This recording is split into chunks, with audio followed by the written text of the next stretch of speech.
저는 이렇게 10년 넘게 먹어왔어요. 의사도 심장은 괜찮다고 했거든요. 술도 안 마시고 담배도 안 피웠는데 왜 이런 거죠? 문제는 음식을 잘못 먹은 게 아닙니다. 이미 신장이 더 이상 버티지 못하고 있다는 게입니다. 조금만 더 일찍 알았더라면요. 여러분, 오늘 이 이야기를 꺼내기까지 저는 꽤 오래 망설였습니다. 왜냐하면 이 주제는 너무 흔하고 너무 당연하다고 여겨져서 오히려 아무도 제대로 짚어주지 않았기 때문입니다.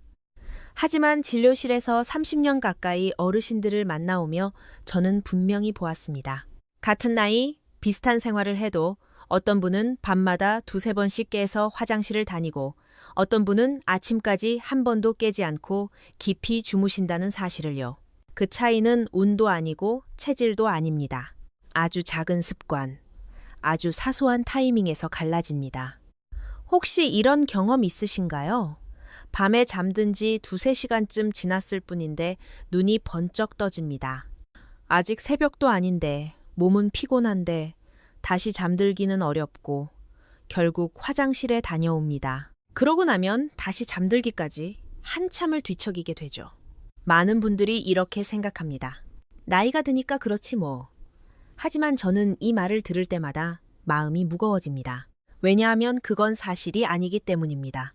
노년기에 밤중에 자주 깨는 것은 숙명이 아닙니다. 그것은 몸이 보내는 아주 조용한 신호입니다. 지금의 리듬이 조금 어긋나 있고 신경계와 방광, 그리고 수면을 조절하는 시스템이 서로 맞물리지 못하고 있다는 신호 말입니다. 문제는 대부분의 분들이 이 신호를 노화로 착각하고 그냥 참고 넘긴다는 데 있습니다. 제가 진료실에서 가장 자주 만나는 장면을 하나 말씀드리겠습니다. 67세의 한 남성분이 계셨습니다. 낮에는 특별히 아픈 곳도 없고 검사 수치도 크게 나쁘지 않았습니다. 그런데 밤마다 꼭 2번은 깬다고 하셨습니다. 처음엔 1번이었는데 어느 순간 2번이 되고 가끔은 3번까지도 간다고 하셨죠. 그분은 물을 많이 마셔서 그렇다고 생각하며 저녁에 물을 아예 끊어버렸습니다. 그런데 결과는 어땠을까요? 입은 바짝 마르고 잠은 더 얕아졌고 오히려 새벽에 더 자주 깨게 되었습니다. 여기서 많은 분들이 착각하는 한 가지가 있습니다. 밤에 깨는 원인이 방광에만 있다고 생각하는 것입니다. 그래서 물을 줄이고 참으려고 애씁니다. 하지만 실제로는 방광보다 더 위에서 문제가 시작되는 경우가 많습니다. 바로 신경계입니다. 특히 나이가 들수록 우리 몸의 신경계는 아주 사소한 자극에도 예민하게 반응합니다. 낮 동안 쌓인 긴장, 저녁 식사의 무게, 그리고 잠들기 전의 작은 습관들이 모두 밤중 각성으로 이어질 수 있습니다. 사람의 몸은 어두워지면 자동으로 휴식 모드로 전환되도록 설계되어 있습니다. 심박수는 느려지고 근육은 이완되며 신장은 밤 동안 일을 줄이고 몸을 회복시키는 쪽으로 방향을 바꿉니다. 이때 중요한 역할을 하는 것이 바로 호르몬과 신경의 균형입니다. 그런데 이 균형이 조금만 깨져도 몸은 아직 쉴 준비가 안 됐다는 신호를 보내게 됩니다. 그 결과가 바로 새벽 각성입니다. 여기서 중요한 질문 하나를 드리고 싶습니다. 여러분은 잠들기 전 마지막 2시간 동안 무엇을 하고 계신가요? TV를 보며 간식을 드시진 않으신가요? 따뜻한 줄 알고 마신 음료가 사실은 몸을 각성시키는 역할을 하고 있지는 않나요? 혹은 너무 늦은 시간까지 스마트폰 화면을 들여다보고 있지는 않으신가요? 이런 것들이 하나하나 쌓이면 몸은 밤이 와도 나처럼 행동하게 됩니다. 제가 늘 강조하는 것은 이것입니다. 고령자의 몸은 강한 자극보다 부드럽고 일관된 변화에 훨씬 잘 반응합니다. 갑자기 모든 습관을 바꿀 필요도 없고 억지로 참을 필요도 없습니다. 다만 몸이 어떤 신호를 보내고 있는지 그 흐름을 이해하는 것이 먼저입니다. 밤중에 깨는 것은 실패가 아니라 아직 조정할 수 있는 여지가 남아있다는 뜻이기도 합니다. 어떤 분들은 이렇게 물으십니다. 선생님, 그럼 약을 먹어야 하나요?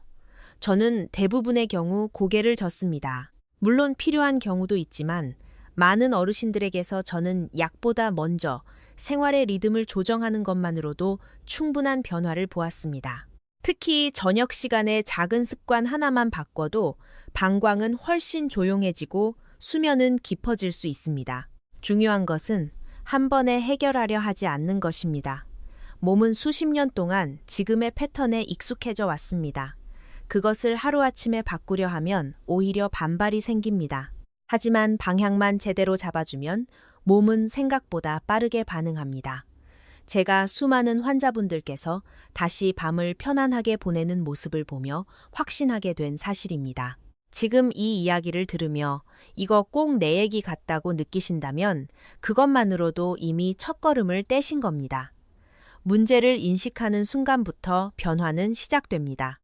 오늘은 왜 밤에 깨는지 그 근본적인 흐름을 이해하는 데까지만 가도 충분합니다. 다음 이야기에서는 이 흐름 속에서 많은 분들이 놓치고 있는 아주 중요한 요소 하나를 더 깊이 짚어보겠습니다. 이것을 이해하면 밤중에 깨는 횟수가 왜 줄어들 수밖에 없는지 자연스럽게 알게 되실 겁니다. 밤중에 자주 깨는 이유를 이야기하다 보면 많은 어르신들이 이렇게 말씀하십니다. 나는 저녁도 가볍게 먹고 물도 많이 안 마시는데 왜 자꾸 깨는 걸까요? 이 질문을 들을 때마다 저는 잠시 말을 멈추고 그분의 하루 전체를 떠올려 봅니다. 왜냐하면 밤의 문제는 거의 항상 낮에서 시작되기 때문입니다. 사람의 몸에는 하루의 흐름을 조절하는 내부 시계가 있습니다. 젊을 때는 이 시계가 꽤 정확하게 돌아갑니다. 해가 지면 자연스럽게 졸음이 오고 밤에는 깊이 잠들었다가 아침이 되면 또렷이 깨어나죠. 그런데 나이가 들수록 이 시계의 톱니가 조금씩 어긋나기 시작합니다. 큰 고장이 아니라 아주 미세한 오차입니다. 문제는 이 작은 오차가 쌓이면서 밤의 리듬을 깨뜨린다는 점입니다. 제가 진료했던 70세 여성 한 분이 떠오릅니다. 이분은 낮잠을 거의 자지 않았고 저녁 식사도 늘 비슷한 시간에 하셨습니다. 겉으로 보기엔 모범적인 생활이었죠. 그런데 밤마다 꼭 새벽 2시쯤에 깨셨습니다. 화장실에 다녀오고 나면 다시 잠들기까지 1시간 이상이 걸렸다고 하셨습니다. 여러 검사를 해도 특별한 이상은 없었습니다. 그래서 저는 아주 기본적인 것부터 다시 살펴보았습니다. 낮 동안 햇볕을 얼마나 쬐는지, 오후 늦게 어떤 활동을 하는지, 저녁 무렵 마음은 어떤 상태인지 말입니다. 그분의 하루를 천천히 들여다보니 한 가지 공통점이 보였습니다. 오후 4시 이후에도 계속 긴장된 상태로 지내고 계셨던 겁니다. 집안일을 마무리하고 TV 뉴스를 보고 가족 걱정을 하며 하루를 정리하는 시간까지도 몸과 마음이 쉬질 못하고 있었습니다. 몸은 의자에 앉아 있었지만 신경은 여전히 나처럼 깨어 있었던 것이죠. 여기서 중요한 사실 하나를 짚고 가야 합니다. 밤중에 소변 때문에 깨는 것처럼 느껴져도 실제로는 소변이 원인이 아니라 결과인 경우가 많습니다. 먼저 잠이 얕아지고 신경계가 깨어나면서 방광이 그 신호를 따라 반응하는 겁니다. 그래서 화장실에 다녀와도 개운함이 없고 다시 잠들기 어려운 경우가 많습니다. 이럴 때 많은 분들이 방광만을 문제 삼습니다. 하지만 저는 늘 이렇게 설명드립니다. 방광은 명령을 받는 쪽이지 명령을 내리는 쪽이 아닙니다. 명령은 뇌와 신경계에서 내려옵니다. 그리고 그 신경계는 하루 종일 우리가 어떻게 살아왔는지 그대로 기억합니다. 특히 저녁 시간의 분위기는 밤의 질을 결정하는데 매우 큰 영향을 미칩니다. 저녁이 되면 몸은 서서히 속도를 줄이려 합니다. 그런데 이때 강한 빛, 큰 소리, 복잡한 정보가 계속 들어오면 몸은 혼란을 느낍니다. 아직 활동해야 하나? 하고 착각하는 겁니다. 그 결과 잠이 들어도 깊어지지 못하고 작은 자극에도 쉽게 깨게 됩니다. 제가 오랜 시간 어르신들을 보며 느낀 점은 이것입니다. 밤을 잘 보내는 분들은 특별한 비법이 있어서가 아니라 저녁을 아주 조용하게 마무리합니다. 꼭 명상을 하거나 특별한 운동을 하지 않아도 됩니다. 다만 하루의 끝을 정리하는 시간을 갖습니다. 몸과 마음에 이제 쉴 시간이라고 알려주는 겁니다. 여기서 한 가지 더 중요한 요소가 있습니다. 바로 체온의 변화입니다. 사람은 잠들기 전 체온이 서서히 내려가면서 깊은 잠으로 들어갑니다. 그런데 저녁 늦게까지 활동하거나 자극적인 음식을 먹거나 마음이 흥분된 상태가 지속되면 체온이 잘 내려가지 않습니다. 이때 몸은 깊은 잠 대신 얕은 잠을 선택하게 되고 새벽 각성이 잦아집니다. 많은 어르신들이 저녁에 따뜻한 게 몸에 좋다고 생각하며 늦은 시간에 진한 음식을 드시거나 기운을 돋운다는 음료를 마시곤 합니다. 의도는 좋지만 타이밍이 맞지 않으면 오히려 밤을 방해할 수 있습니다. 몸에 좋은 것도 시간에 맞게 들어가야 합니다. 낮에 도움이 되는 것이 밤에는 자극이 될 수 있다는 점을 꼭 기억하셔야 합니다. 이쯤에서 이런 생각이 드실지도 모릅니다. 그럼 나는 뭘 어떻게 해야 하지? 아직 구체적인 방법을 말씀드리지 않았는데도 마음이 조금 불안해지셨다면 정상입니다. 왜냐하면 그만큼 그동안 밤을 힘들게 보내셨다는 뜻이기 때문입니다. 하지만 너무 걱정하지 않으셔도 됩니다. 지금까지 말씀드린 것은 문제의 구조를 이해하기 위한 과정일 뿐입니다. 중요한 건 밤중에 깨는 문제는 하나의 원인으로 생기지 않는다는 사실입니다. 낮의 리듬, 저녁의 습관, 마음의 긴장, 그리고 몸의 반응이 모두 연결되어 있습니다. 이 연결고리를 하나씩 풀어주면 방광도 자연스럽게 조용해지고 잠도 깊어질 수 있습니다. 제가 다음으로 꼭 이야기하고 싶은 것은 많은 분들이 절대 의심하지 않는 한 가지 습관입니다. 대부분은 이것이 오히려 건강에 좋다고 믿고 있습니다. 하지만 실제로는 밤중 각성을 반복시키는 중요한 원인이 되기도 합니다. 이 부분을 이해하시면 아, 그래서 그랬구나 하고 고개를 끄덕이시게 될 겁니다. 지금까지의 이야기를 마음속에 가볍게 담아두시고 다음 이야기를 이어서 들어보세요. 밤의 문제를 풀기 위한 퍼즐에서 이제 가장 핵심적인 조각 하나를 살펴볼 차례입니다. 이제부터 말씀드릴 내용은 진료실에서 가장 자주 오해받는 습관에 관한 이야기입니다. 많은 어르신들이 저에게 이렇게 말하십니다. 이건 몸에 좋다고 해서 수십 년째 해오던 건데요. 바로 그 지점에서 문제가 시작됩니다. 오랫동안 해왔고 주변에서도 좋다고 하니 의심조차 하지 않는 습관. 하지만 나이가 들면서 몸의 반응이 달라지면 예전에는 문제가 없던 것이 밤을 깨우는 원인이 되기도 합니다. 제가 특히 많이 보는 장면이 있습니다. 잠자리에 들기 전 하루를 잘 마무리했다는 안도감과 함께 무언가를 드시는 모습입니다. 따뜻한 차 한 잔, 건강에 좋다는 음료, 혹은 소량의 간식. 마음을 편하게 하기 위한 행동이죠. 그런데 이 편안함을 위한 선택이 몸에는 전혀 다른 신호로 전달되는 경우가 많습니다. 여기서 중요한 사실 하나를 말씀드리겠습니다. 몸은 무엇을 먹느냐보다 언제 먹느냐에 훨씬 민감합니다.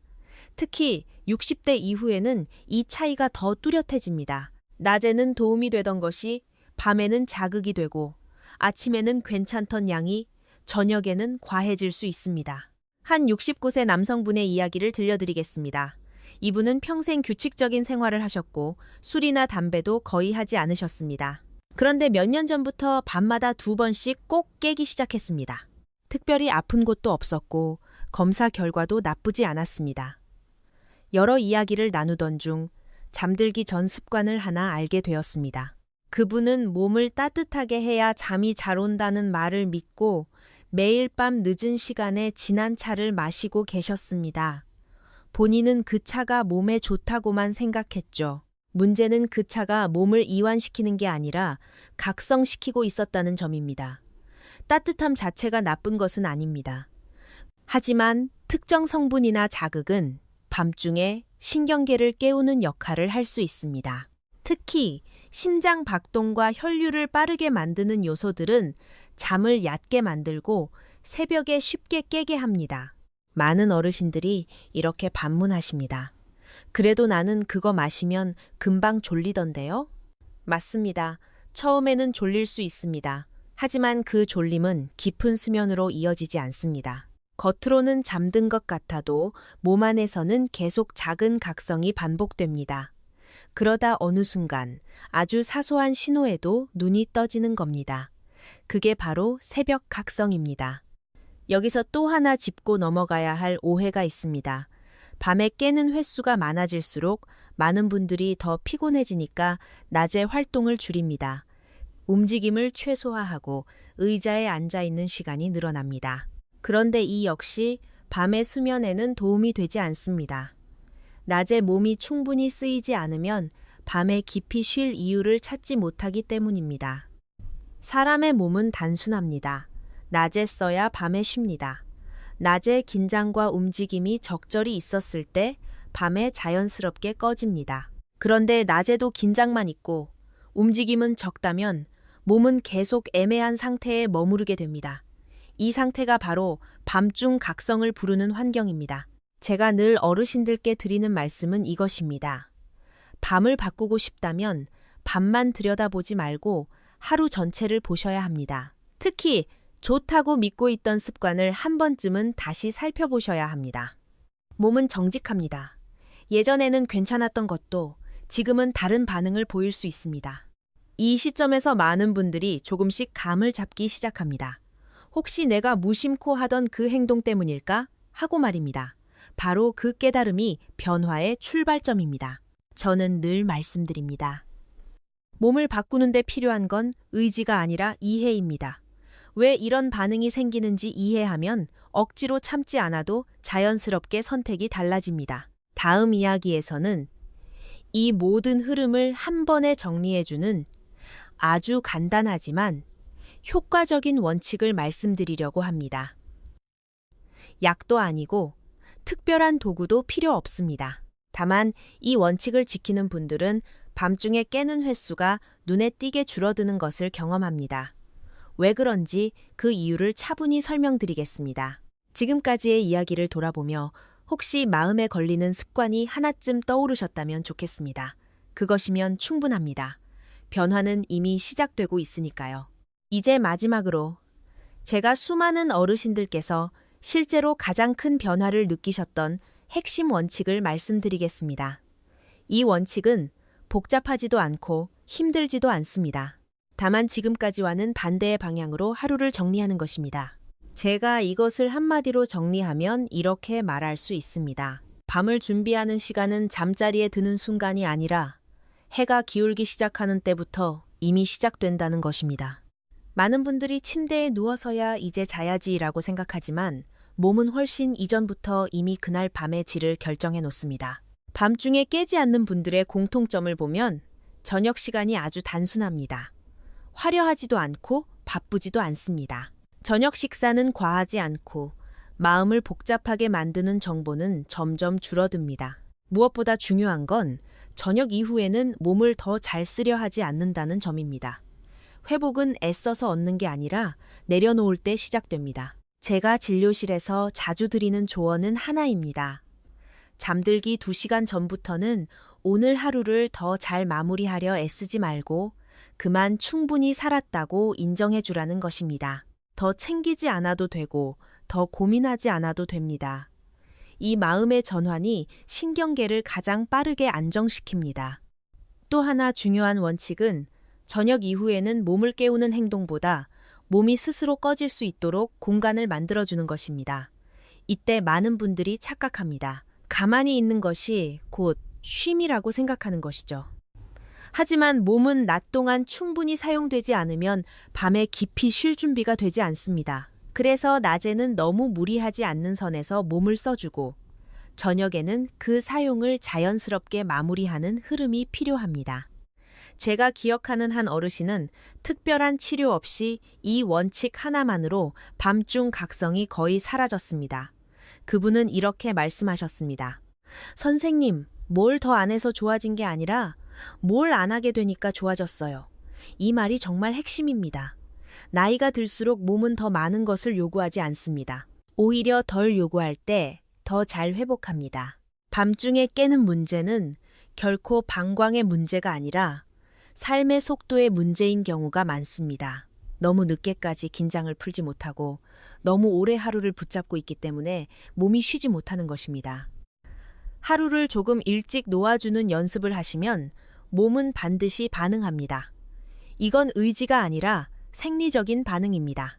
지금 이 영상을 끝까지 듣고 계신 분이라면 아마도 밤에 한 번 이상은 깨는 분일 가능성이 큽니다. 저는 여러분께 당장 다 바꾸세요라고 말하지 않겠습니다. 대신 오늘부터 딱 하나만 기억해 주세요.